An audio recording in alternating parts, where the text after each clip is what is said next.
Ito, nandito kami sa job site ni pare. Bali, nile-layout na ni pare itong mga to. Nang nakikita nyo yung guhit, paikot ng pool. Yan. Sabi ni pare, mga 66 na butas to. 66 na butas. Lalagyan namin ng pool fence. Ayan. Medyo marami ito. Oh, baka maghapon na ako magbutas nito. Sige, pakita ko mamaya sa inyo butas. Ayan mga brad, mag-uumpisa na ako magbutas. Bali ito, nilayout na ni kumpare ko, napakagaling. Ayun. Sa paikot yan, lahat na may masking tape. Bali 67 butas to. Ito yung gagamitin nating core drill. Ang diameter nitong butas na to ay 75. Ang laki ng butas. Ang diameter niya. Tapos ang lalim na kailangan nating lalim ay mga 100 mil. Ito, bubutasan na natin. Ito yung hose para dito pumasok yung tubig. Ito yung control ng tubig. Takas. Okay. Simulan ko na. Ano ito, may tubig na siya. Umpisan ko na siyang butasan. Tingnan natin kung gaano katagal. Butasan. Tingnan natin yung wire. Okay, let's start.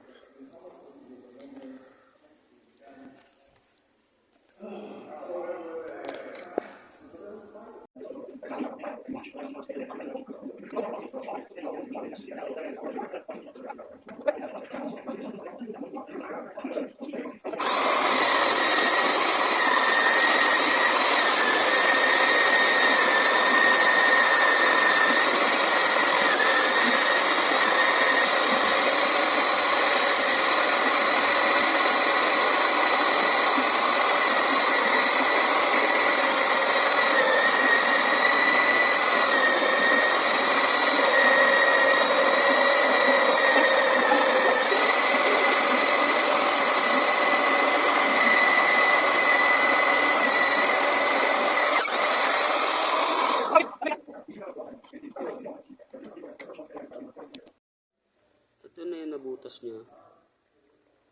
Bali 75 ang diameter niya 75. Titingnan natin yung itsura kung ano kapag nabutas. Kailangan natin tanggalin to.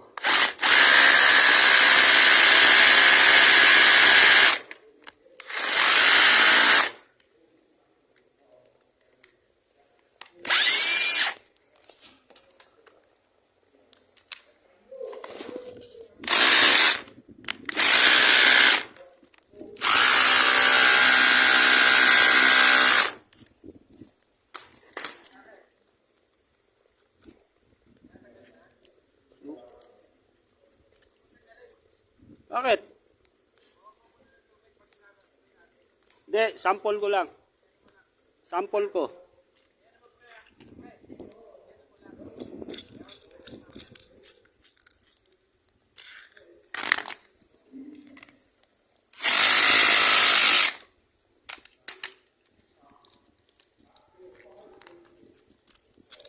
Ayan siya. Hindi natanggal ng buo. Kailangan lang siyang tanggalin. Pero usually natatanggal ng buo yan. Okay.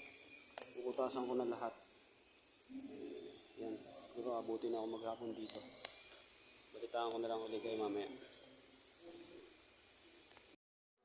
Ito yung pangalawa kong butas. Titingnan natin kung mababasag natin yung semento ng buo. Ito, nabasag siya ng buo kasi tumago siya sa lupa.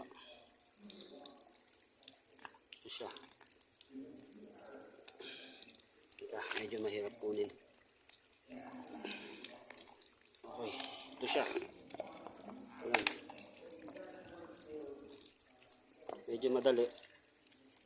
Usually mga 8 to 10 minutes ang proseso ng pagbubutas, depende sa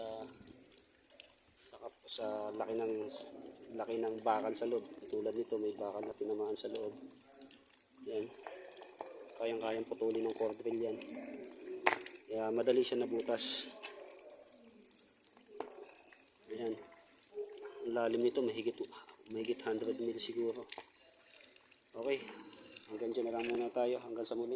Salamat.